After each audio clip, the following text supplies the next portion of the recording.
You know that moment when you're lying in bed doing math in your head you absolutely should not be doing?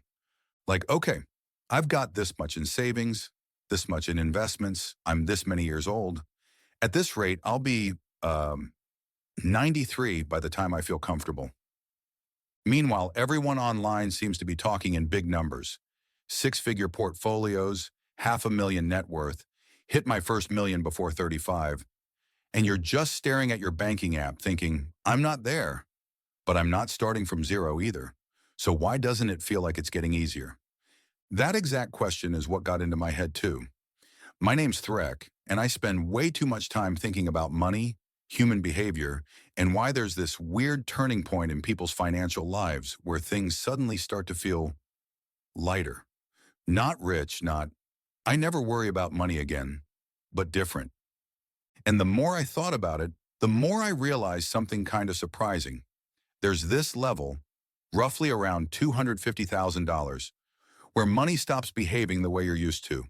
It stops feeling purely like something you chase and starts acting like something that quietly works for you in the background. Once you see why that happens, it can totally change how you look at your own progress. Because instead of feeling like you're endlessly pushing a boulder uphill, you start realizing, oh, there's a point where the hill actually tilts in my favor. So let's talk about that point. One, the shift from survival math to growth math. When you're under, say, your first 10,000 or 20,000, every decision feels like survival math. Can I afford this bill? What happens if my car dies? If my job disappeared tomorrow, how many days until panic? At that stage, money is fragile. One emergency wipes out months of progress. You're not thinking about growing it. You're thinking about protecting it. But as your net worth climbs, 50,000, 100,000, 150,000, something subtle starts happening. The graph of your life stops being a flat line with random crises and starts looking like an actual curve.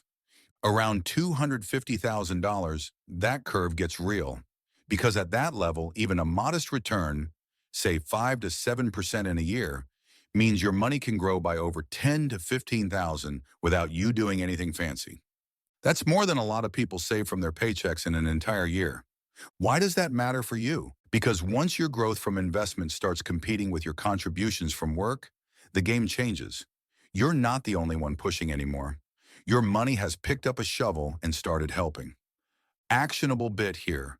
Your job in the early game isn't to feel rich. It's to reach that inflection point where your returns finally start to matter. That's what 250,000 really represents.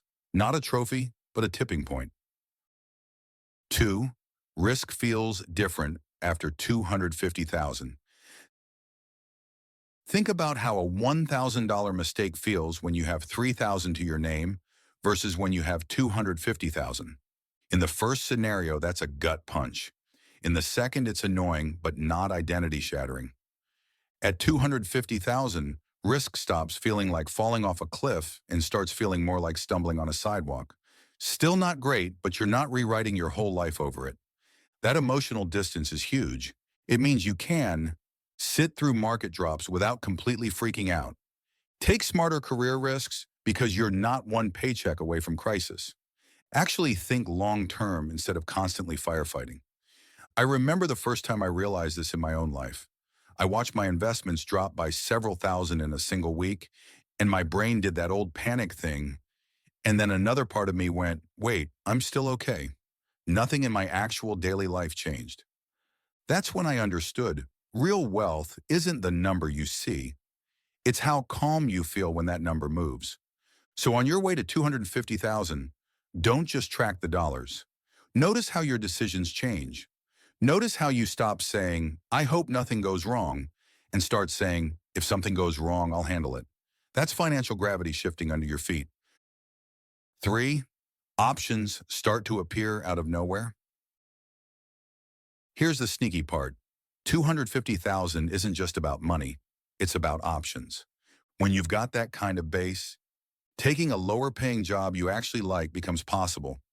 Moving cities for a better life doesn't feel reckless. Starting a small business doesn't sound like financial suicide.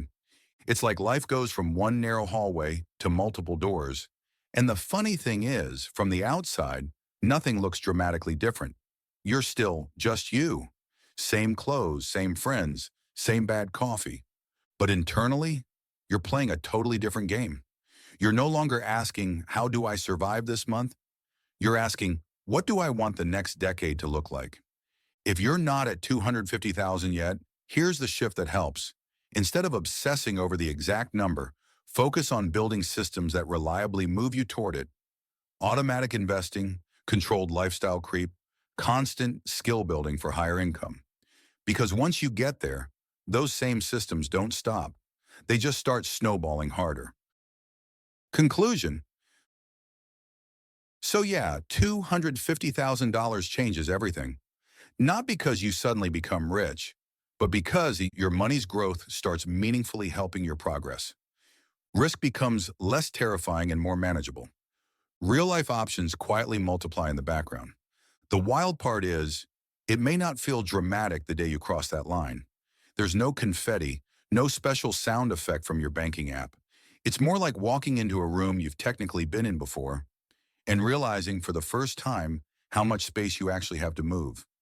If you're still in the early chapters, maybe at 5,000, 20,000, 60,000, don't let the distance to 250,000 discourage you. Let it orient you, because now you know that you're not just stacking numbers for bragging rights.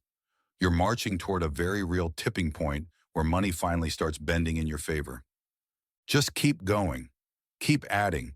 Keep protecting your gap between what you earn and what you spend.